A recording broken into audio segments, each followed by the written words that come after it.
မိုတက်တယ်ပုတ်တယ်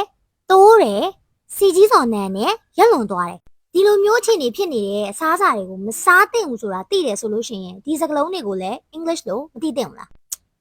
ကဲဥပမာနဲ့တူတူတခါတည်းမမိသွားအောင်ဝိနဲ့တူတူလေ့လာကြည့်အောင်မိုတက်တယ် moldy the bread is moldy ပါမုတ်ကမိုတက်နေတယ် the bread is moldy ပုတ်တယ် rotten ပန်းသီးကပုတ်နေတယ်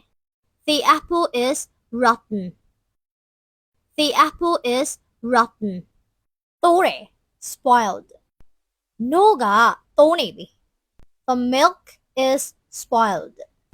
the milk is spoiled စီကြီးစော်နန်းနဲ့ rancid ချက်တဲ့စီကစီကြီးစော်နန်းနဲ့ the cooking oil is rancid the cooking oil is rancid ရက်လွန်နေတယ် expired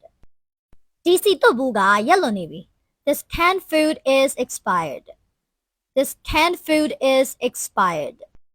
ဒါဆိုရင်တော့ဒီဗီဒီယိုလေးကသုံးဝင်လိမ့်မယ်လို့မျှော်လင့်ပါတယ်ဝေးကိုယ်တိုင်တင်တဲ့အခြေခံမျက်နှာချင်းဆိုင် zoom တန်းလေးတွေရှိပါတယ်ညာပိုင်းတန်းလေးဖြစ်တဲ့အတွက်ကြောင့်မို့လို့အားရဆိုလို့ရှိရင် join လို့ရပါတယ်